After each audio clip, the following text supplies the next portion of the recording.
Welcome to Chatting Shit with Ostique, the podcast series where we chat about shit with inspirational people from all walks of life. Today, we are joined by the wonderful and inspiring Elaine-Sarah Commerford. We hope you enjoy this conversation. Welcome to Chatting Shit with Ostique. Hi, thank you for having me. Thank you so much for being here. I'm really grateful that you're here to tell your story today. To begin with, would you mind introducing yourself, please, and telling us how you came to have your stoma? Okay, I am Elaine-Sarah, and I've had my stoma since I was 13. I have a rare condition called SIPO, which is chronic idiopathic intestinal pseudo-obstruction. So mine is idiopathic because it's not genetically in my family or anything like that. And it was quite rare. It is still quite rare, but was extremely rare. I was one of two in Ireland that had it. So it was very unknown, and I lived up to 13 with just kind of management programs and just as a child with toileting issues, and like I would have vomited and dehydrated an awful lot, frequent hospitalizations. But up until then, I never really had any major surgery. And it was just kind of bowel management regimes. So like I had washouts were kind of the thing to do at the time. And even they used to do like these hot oil soaks. So like they'd do an overnight oil, where they'd put the oil in and leave it there. And then, so I don't know, was it all very experimental at the time? Like this was a good while back now. When I'm watching your show, I feel very old, actually. I'm like, oh God, No. the things that I've been through. And I feel like, you know, cause I keep saying 25 years. I'm not giving away my age there yet. That I have my stoma. But when I had my stoma like that, I did not want a stoma. I was 13. All I was thinking about was boys and like 13-year-old girly stuff. I didn't want anyone to know I had a stoma. I didn't actually really want to know anything about it at the time, but it was an emergency situation where it was kind of thrust upon me. And even when I had it, because of my condition, my bowel dilates. So like it gets really, really big. So the stoma was actually about the size of like a beef tomato. Like it was huge, and there was no bag that would fit over it. So for 2 weeks I had a tube in it. And it was just like padded and all sorts of things. So it was very strange to me. I'd never experienced anything like that before. My mom had never really experienced anything like that either. And so it was a lot of coming to terms and accepting it. And I have to say, I actually hid my stoma for a long, long time. And I really only came to terms with having a stoma when I turned 30. And I didn't tell anyone for years and years. Even I remember there was an incident one day I was in school. And actually because I was also on TPN, so I had a Hickman line as well, and I was fed through that. So I wasn't allowed to carry my school bag in secondary school because it was too heavy. So my mom would have to carry my bag in, and I'd go up the teacher's stairs. And I remember being in school one day and a girl turned to me and she goes, "Oh, so when's the baby due?" And I was like horrified, and I just didn't know what to do. And I went downstairs and rang my mom. I was like, "I'm coming home. I need to go home." It was just one of those things. I think my close friends knew. I don't know how long I waited till I told them. And it's funny because, the only person who actually knew, I met my now husband when I was 16.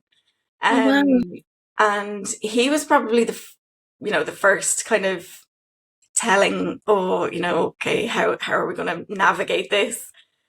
And I remember telling him, okay, before we go there, I need you to, learn. I just said, like, look, I have an ileostomy, but don't Google it. I was like, whatever you do, don't look it up online.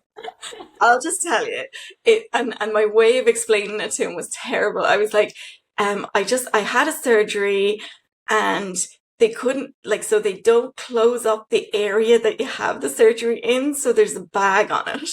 And I was like, left it at that. I was like, that's how I'll explain it. And sure, we were 16, he didn't give a shit. Like, he was like, okay. He was like, this is grand. And even though he knew, I suppose that did help my confidence somewhat. But really, really it was until I had our second child. So I had Jacob, and, you know, I've kind of lived a life of, oh, it doesn't define me. This is not who I am. This isn't my identity. I suppose your illness does define you in that it forms and it shapes how you kind of live and how you're brought up and how you experience life and your perspective on different situations. But it doesn't necessarily define you it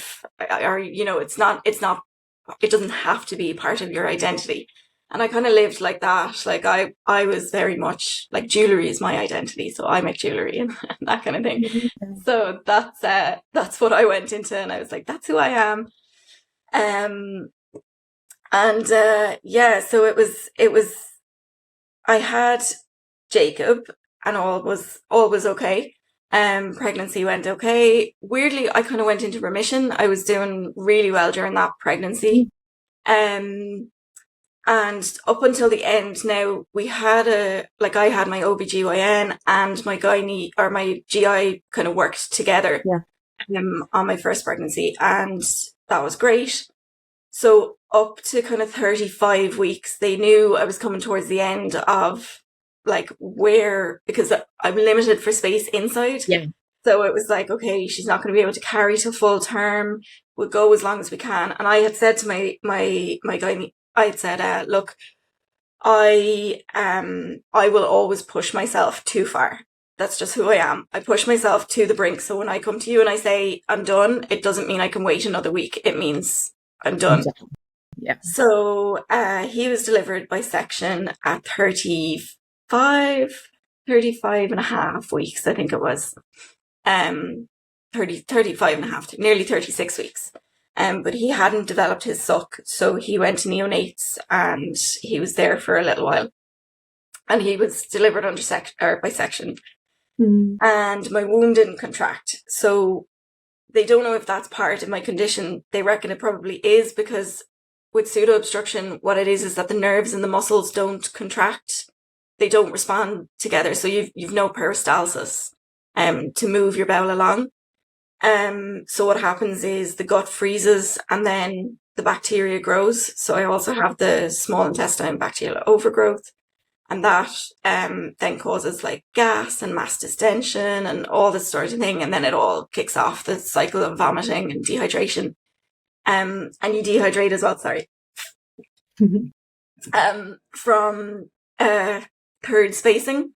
So where the intestine, when it freezes, it instead of drawing the water out of your bowel into your body, like it normally functions. So your normal gut function would be that it would draw the water into all the parts of your body.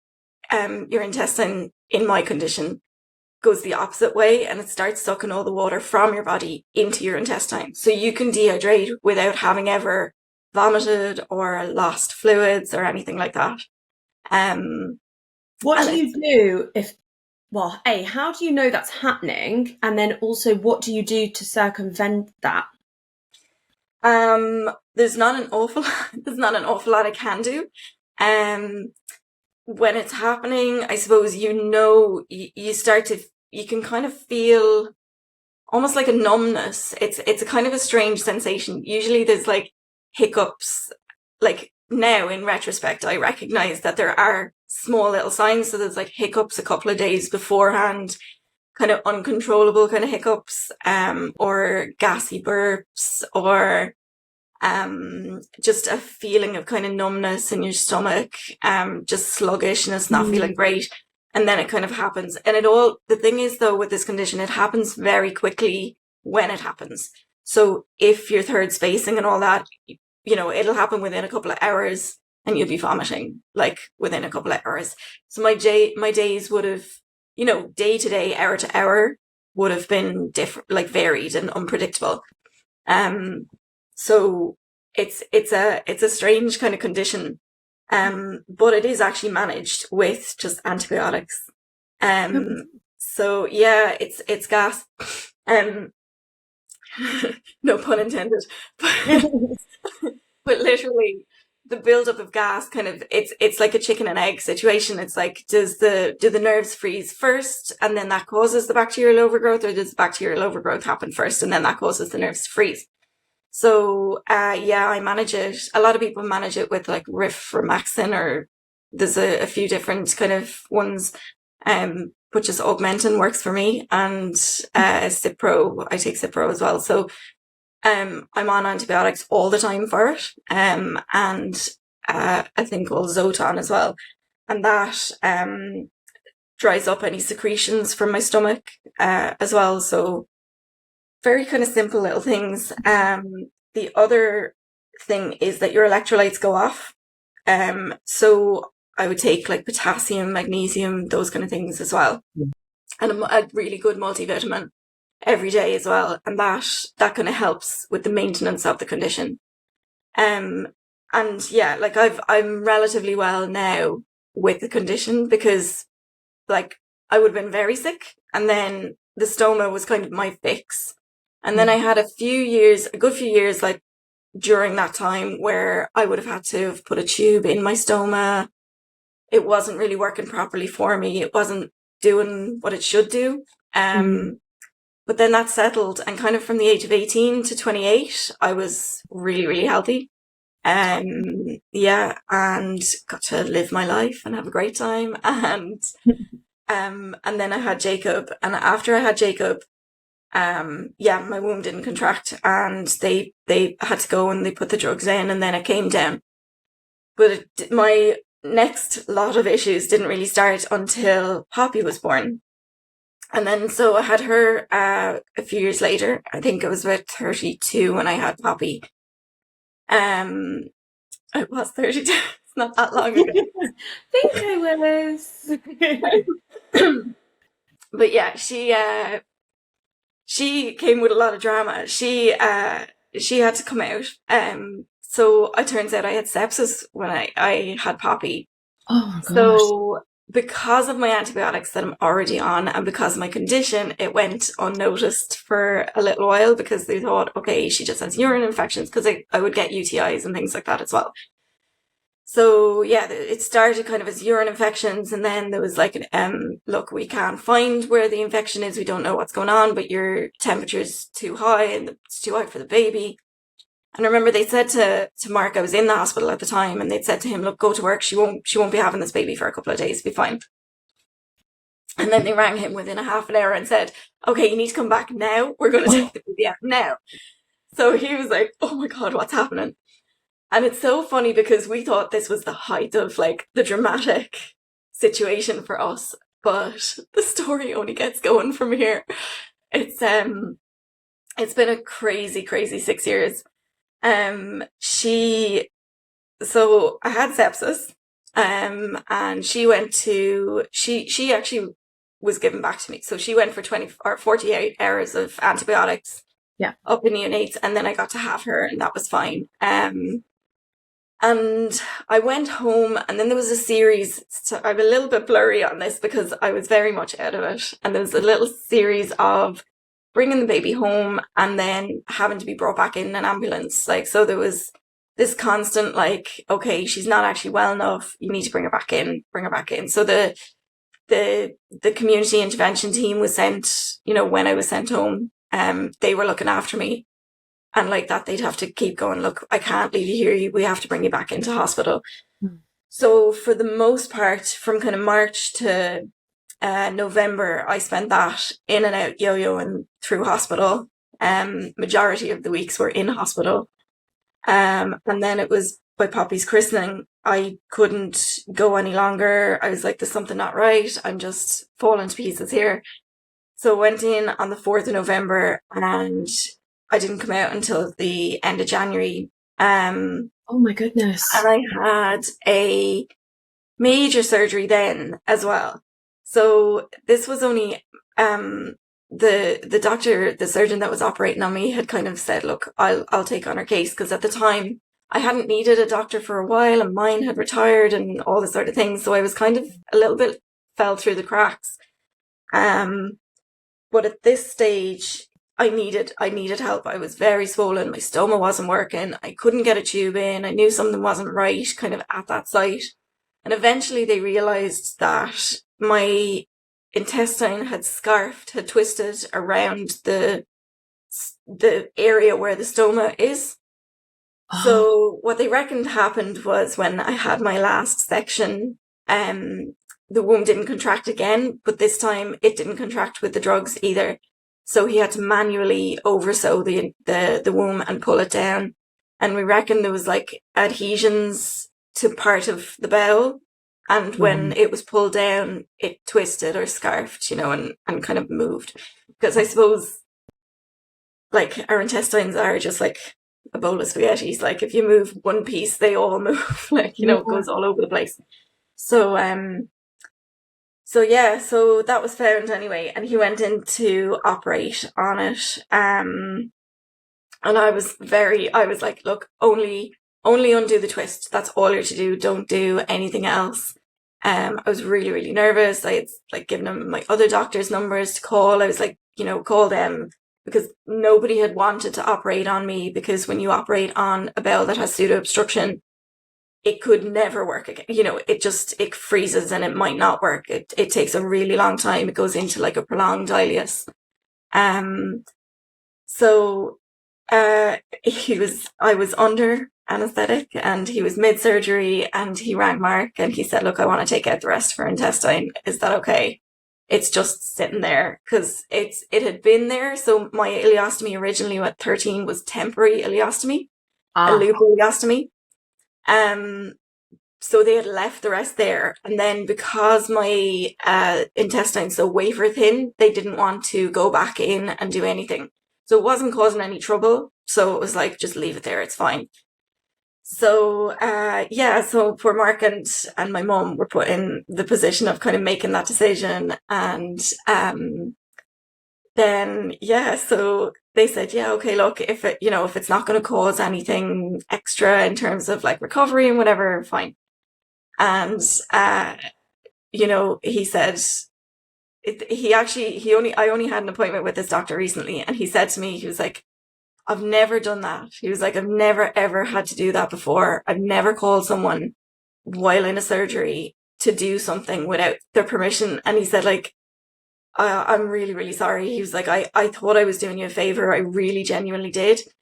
And he said, like, obviously I didn't. Like, how long did it take you to recover? And I was like, oh, well, 3 years. Like, it took. Oh, God. So, but look, I'm really healthy today, and it did actually, I know it's gone. I know my large intestine's gone. I know I'm not going to have any other issues with it. I'm not going to have infection issues, so there is that peace of mind, and there, it came out a really good situation in the end. But my wound got infected and opened. So I have one of those big nasty scars all the way down my stomach. And, and it's funny actually, because what I find really comforting now is the fact that the community online, like Instagram, has done so much for stoma awareness and body positivity. And, I know people started body positivity campaigns like a good few years back. But it's like, it was for like, if you're big, or if you're cellulite or whatever. But now it's like all types of bodies, if you've, an amputee, or if you've scars, or like, I love seeing my type of body, everywhere. And it's not that it makes me confident to do the same thing, but it just makes me feel better knowing that, okay, there is other people like that. And, actually, funny story. My daughter said to me the other day, she's like, Mommy, like people, because I have a scar across the way and down the way. Mm-hmm. So when I'm wearing a t-shirt, it kind of looks like a little six-pack. And I'm like, definitely too big to have a six-pack. But she was like, people who go to the gym have have that type of body. You must be really strong. I was like, I am. Yeah, thanks. I am. I lift. I was like, yeah, definitely, Poppy. Yeah, that's why I have this body. But yeah, she says things, but she's gas. But it all worked out in the end. I mean, I was at a stage where I was in a wheelchair, I couldn't walk, I'd gone down to like 50 kilos. I was emaciated. I was fed on TPN for over a year. I had an NG tube in and a Hickman line with 3 lumens. I had like bloods and I had people coming to the house. I had like home care. It was all very, very dramatic. And I'm a very confident, kind of independent person. And it took that away from me. And I did struggle with that now for a good while. And it took a long time to kind of come to terms with the fact that I'm still me. I still have everything, because I had felt like, look, I'd lost my business. I'd had to shut everything down. And I just felt like things were taken from me without my permission or without my control. And I had to kind of realize, well, look, I'm still a goldsmith. I can still be a goldsmith at any time. I can still just recover. I still have my baby girl. A lot of people haven't been that lucky where, their babies haven't survived through sepsis and that. So, I have all my arms and legs, and my intestine came back to life. And, it took a long time, but things worked out. I have an awful lot to be grateful for. And it all came, it's funny because again, we thought this was the worst thing we would go through in our life. Yeah. And we got a lovely year in between COVID. May 2020, my last tube came out. I got my last NG tube out and I didn't have to get it back in again, and I was able to eat and everything was going great. But over these years, my kids have been checked for my condition and that kind of thing as well. So because they didn't know because mine was idiopathic, could it be genetic? Now we've only just had the genetic testing done. So we'll know the answer soon. But Poppy and Jacob went over to Great Ormond Street for the manometry testing. And that was an experience, and it was it's a totally different situation looking after your child. It's crazy because I've gone from being the child and relying on my parent and just assuming they'll look after me, everything's going to work out, everything's going to be fine, to realizing the panic that my mother must have been feeling the whole time, going, I don't know what I'm doing. Like she couldn't have, and she had no one to reach out to. We're really lucky because there's a group, like a stoma moms club, and that's it's a side that people kind of do forget, that there's ostomates, but then there's actually parents who have never had any experience of poor health or, a stoma, don't even know what a stoma is, and all of a sudden their child has a stoma, and you have to look after someone else with a stoma, and not knowing, you're told it doesn't hurt, you don't feel anything in that area. But I know I do, because depending on where your stoma is attached and how it was attached to your skin, there can be issues around that, so it's not that I feel anything in my stoma, but I can feel if you're pulling at it, like I would feel the skin would pull, or like all sorts of little things like granulomas. Like I would have like a small little granuloma, which is really painful around the edge, of a stoma. And it's really, I'm lucky in a way because I can relate and she can relate to me and I can relate to her. And, explaining to a 6-year-old, 6-year-olds are brilliant. Like they're just resilient. They just get on with it. She doesn't care. She gets on with everything. Can I just want to make sure we've got the kind of timeline right. So can we just go back to how Poppy came to have her stoma? So Poppy had her stoma November 2021. And this was an entirely different experience than what I've had.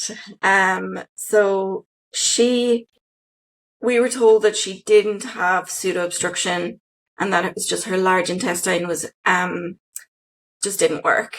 And that if we gave her an ileostomy, that would solve the problem.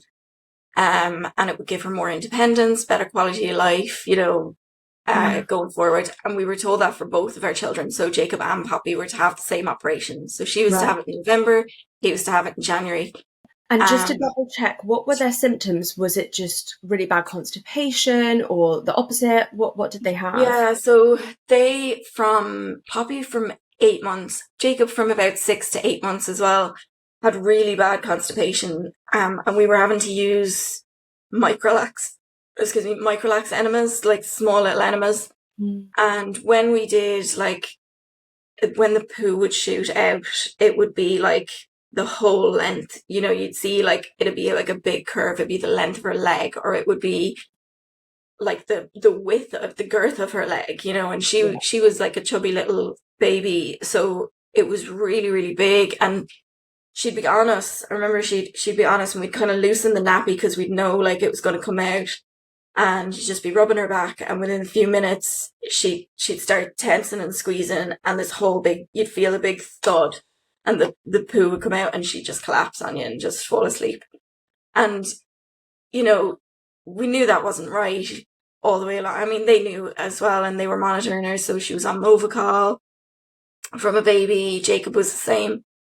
They would drink like 6-8 Movicols a day, that kind of quantity, even as really young kids. And then eventually we'd started with Poppy the rectal washouts. So it was like Toilax and water and like a saline solution. Mm-hmm. And then that was flushed. We did it with a long catheter so that we would flush the whole bowel out. Yeah. So we did these like daily with Poppy, and it was every second day with Jacob. And then it would kind of alternate. You'd go through a period where you'd have to do more. And I think it was just that we knew that this was a management, kind of like a bowel management routine. Yeah. And that was okay. And we kind of accepted that. But, they had kind of said, look, at some point they're going to have that talk where it's going to have to progress.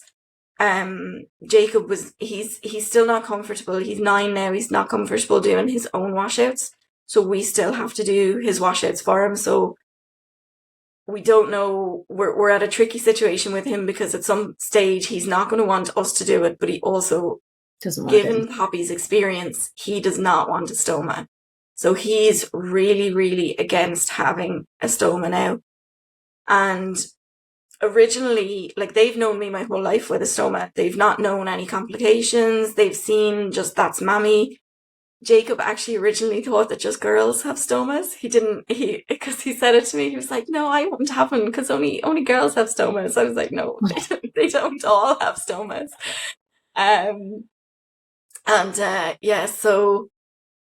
So we were just told, the best course of action would be an ileostomy. And actually, it's better if they have it younger. We were kind of getting to a stage where we had to fight Poppy to do the washouts. Yeah. And it was getting to be very traumatic for myself and for Mark, having to hold her down, and you're kind of forcing. I was kind of going, no, this is not right. And you have to be careful, like, with the language that you're using as well. I was kind of saying, like, to Mark, like, I'm getting uncomfortable with the language. Like, we can't just go, you'll be okay in a minute, you'll be okay. Like, I was just kind of going, oh God, I don't want to think about saying those things, like, or it'll be over in a second, like, or anything like that. So I was like, right, have to think of something else here. So they were scheduled for the stomas, and we were told, 5 to 7 days recovery, it should all be fine. And Poppy's stoma, Poppy went into an IBS then. And then her situation kind of went on from there. There was complications. And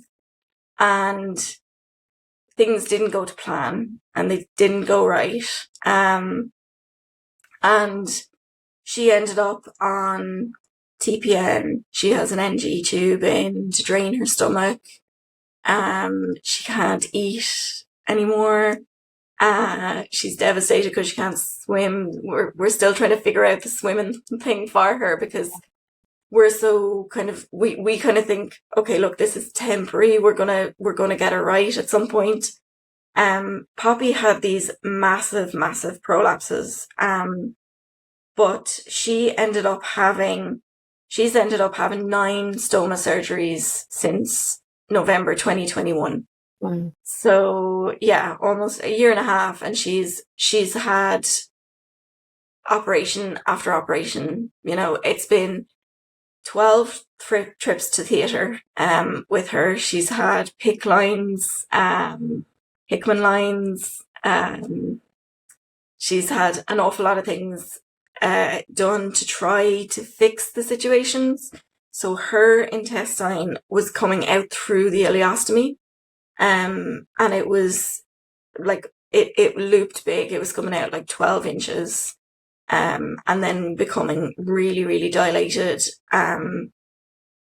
We've had 3 emergency situations with her where her intestine went black and had to be resected, and then a new stoma formed. We've had infections. We've had 2 stomas side by side. We've had one, the bag wouldn't cover. We've had wound beside the stoma where the feces started coming out through the wound instead of the stoma. We had to try and put like a pico dressing, a vac dressing on that wound, and it's right next to the stoma. There was no skin in between, so this was not working either. So she didn't, we had to get an SNA for her for school. But Poppy was in juniors, so she started school last year, last September, and I'd say she went a handful of times. She was just not able to go, because even she would have bags of blood. The SNA was she's brilliant. She's just so good. And she basically, she was kind of saying like, what do we do? And we gave her pictures and notes and all sorts of things, and just kept really in touch with each other on how to look after Poppy. But it's very difficult to put that on someone else as well. You're putting that on someone and you're saying, okay, watch my child, but ring me if anything happens, because I need to get her to the hospital within an hour, So it's very, I don't know even what the word is. Like it's too much to put on someone. So in the end of June, this year, or the end of May this year, at the start of June, we went over to Great Ormond Street and we had the surgery completely reversed and redone over there. So the guy who did it, the surgeon who did it, was really good. Everyone was really calm over there. It was lovely, actually, because we went to the hospital and they were like, we look after Hickman lines all the time. We see stomas. They were like, every one of our patients is complicated. It's fine. Yeah. We're like, oh, this is great. We get to sit back. We were just a ball of stress for the last 2 years. Constantly watching, trying to make sure that your child doesn't die. Like, it's just like, oh, and little things she wasn't allowed to run. She wasn't allowed to jump around. We had to keep her lying down. If her stoma came out, we'd have to lie her down for 4 to 5 hours to get it to go back in. It was kind of like a sliding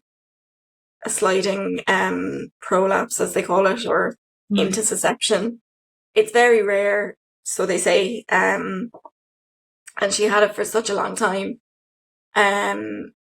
But you get to the stage where you're so afraid to let your child have another surgery that you're like, this is fine. She's alive. I'll just take it as it is. I'll take it, because each time we became so scared that what if she doesn't come back to us? What if she doesn't come back out of the surgery, and then we'll have regretted it and we'll wish we just kept her the way she was.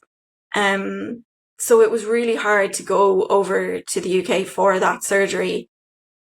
And we really put all of our trust in them. And we're so glad we did now, because what he did was he sewed up the whole area. He said it was just a mess. It was all wide and it was just never going to work.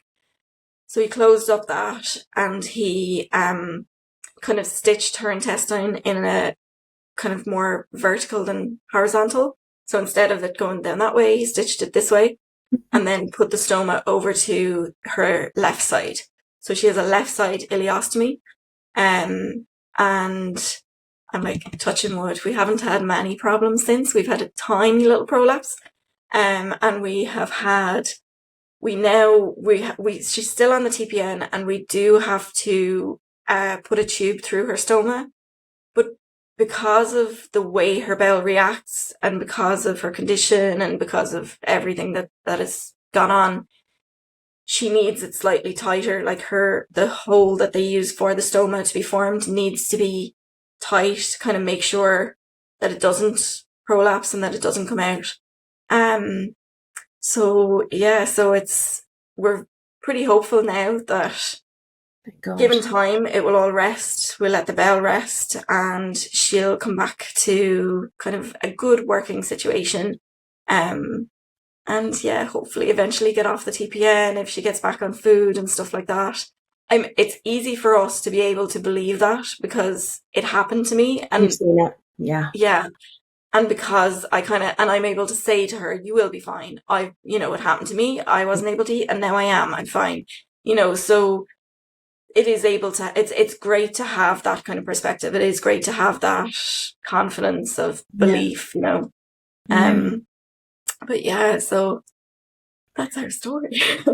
I'm so sorry that you had to go through that as a parent. I cannot imagine what those years were like, and how traumatic and scarring it was for your family. And obviously, if Jacob is saying he really doesn't want a stoma, he obviously also saw that trauma. So firstly, I'm sorry, and I think you're amazing, and getting Poppy to the point that she is now is incredible. And thank God that surgeon at Great Ormond Street popped up and wanted to help. Exactly. So that's fantastic.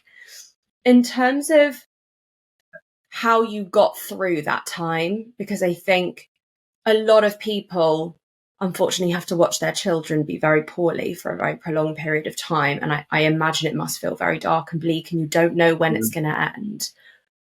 What did you find, if anything, helped you throughout that period, or enabled you to stay somehow positive and kind of even just to get through it? People. The people around us. So my husband is brilliant. He's super, super, like, he's amazing. He is really hands-on. We were lucky in that, I say lucky, but in that when I got sick, Mark lost his job, and he then became our carer.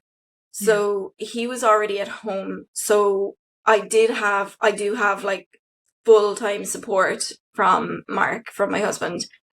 And he and myself, we do an awful lot of work with trying to find solutions and trying to not let each other go mad, finding solutions. And the other person, I had counselling for 9 months when I was sick myself.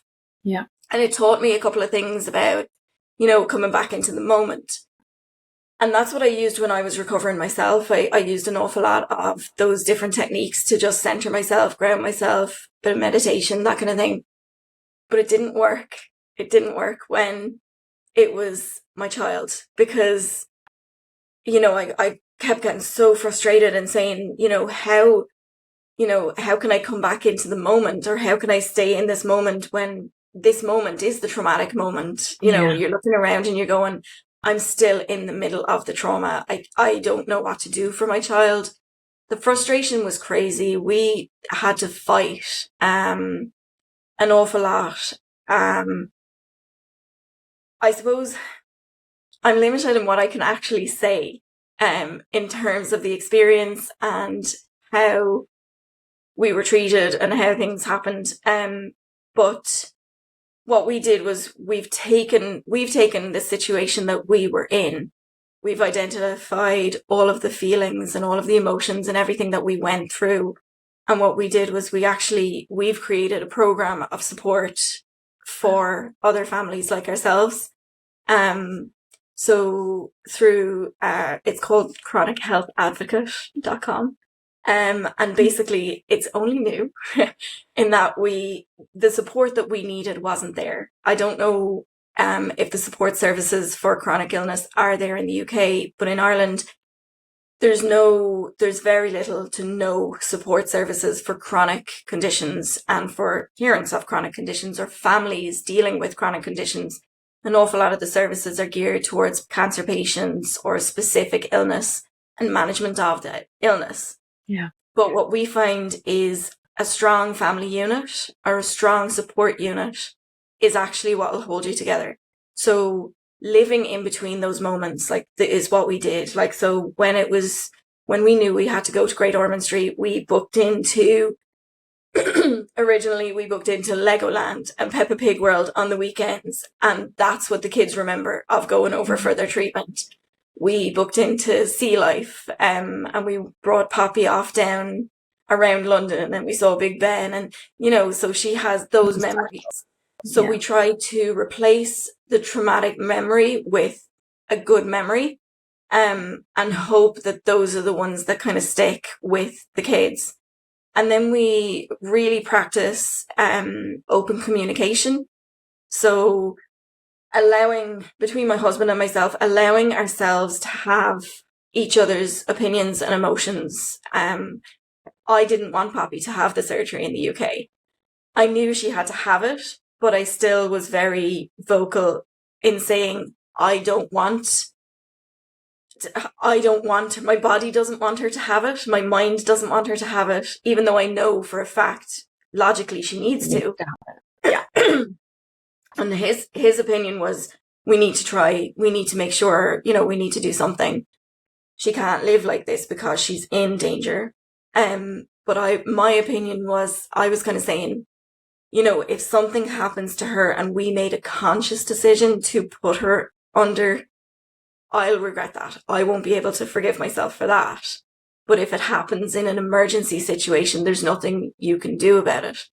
But then, so it was that kind of back and forth, and he was kind of saying, well, but if you allowed her get into an emergency situation, then you still wouldn't forgive yourself, so it's just allowing each other to talk these things out and have these different emotions and trying to acknowledge each other's perspective as well. Because while Mark was so used to being the carer that he took on an awful lot of the roles, and he got extremely stressed and he'd forget that I'm actually there to help. I'm not the sick person. I'm the mom in this situation. And you need to allow me back in. You need to allow me to look after situations with my child and not be afraid that it's going to make me sick. Yeah. So there's a lot of balancing, a lot of talking. And even with the kids, like we'll talk about, we'll be at the dinner table and we'll just start saying, okay, well, how was your week? And, just general chit chat, and then stuff will come up, or Poppy might say, well, let's talk about what we're sad about, or what we're angry about, or what we're happy about. And these are just different things, but say in our program, what we do is we work through kind of the individual's needs. So it's very self-focused, but it's self-focused so that you can do it with your whole family, so that everyone kind of gets to look after themselves. They all get their independent voice, but they all learn how to bring it together as well to remain strong. And it's about managing other people's expectations on you as well. And trying to communicate your needs with your family or with your doctors, finding your voice and that kind of thing, because it can be very intimidating when you're sick and very difficult to talk to doctors who sometimes, are telling you that you're nuts, and that you don't know what you're talking about when you know what you feel, and you have to keep kind of explaining. So, what we're in the process at the moment of having the program. We're getting funding for the program so that we'll be able to give it to families and that kind of thing. So Ronald McDonald House Charities came on board with us in Ireland. So their families are welcome to do the program, and they've offered the support and given the program to their families, and past and present. Because it also addresses kind of issues of, like, we lived in Ronald McDonald House for 7 months ourselves, and it's even though it's a traumatic situation that you're in, it's a very safe little bubble. And it's not a real life situation. And then you become institutionalized and you have to come back out of that into real life, where you're meeting people, and, how to just protect yourself, and ease yourself back into life, and like that, the work expectations and things like that. So yeah, we're trying to make changes and make positive changes, and at least have our experience have a positive impact. I think you are absolutely incredible and so inspiring, and to give back to other families and make sure that other people have the support that you didn't have. It's just, honestly, it's awe-inspiring, and I feel privileged to have had this conversation with you. And I really want to say thank you for coming on and for sharing this experience. You've been through a lot of trauma, and it can't be easy to talk about. So to come and share it with other people who hopefully, well, I know they will, gain so much kind of solace, knowledge, information from your story, and hopefully will really help them on their own journey. Yeah, just a real big thank you. Thank you. Thank you. Yeah, I hope people do. I do hope we can help people not feel as isolated and frustrated or overwhelmed, because those are very consuming kind of emotions, and it can be very, very difficult. And especially for people who, I know I talk about the family situation, and I have a lot of support. To be fair, there are a lot of people out there that don't have family support, or that don't have a large family, or trying to kind of look after themselves. And I know myself, even if I'm left for a day when I'm very, very sick and I'm on my own, I feel completely not capable of even getting myself a drink of water. It can be really, really crippling. So just to be able to find a family, to find a club, it's very nice. This is amazing. Like, being able to chat and being able to share experiences and listen to everybody else's experiences as well, has been lovely. I'm so glad. Elaine-Sarah, thank you so much for coming on, and we appreciate you and everything that you've done. And if there's anything that we can ever do to support you and your family, please let us know. Thank you. Thank you. Bye. Bye. Have you seen the new Ostique skins yet? Ostique skins are revolutionary ostomy pouch covers that were created to make the wearer feel confident, sexy and powerful in all of life's moments. From moments of intimacy to lounging by the pool, conquering a workout or simply heading out to lunch, skins have you covered. Even better, they're compatible with all major colostomy and ileostomy bags. Ostique skins are available in a range of colours and skin tones, and they're made from a revolutionary material that's completely waterproof, high quality, soft and comfortable.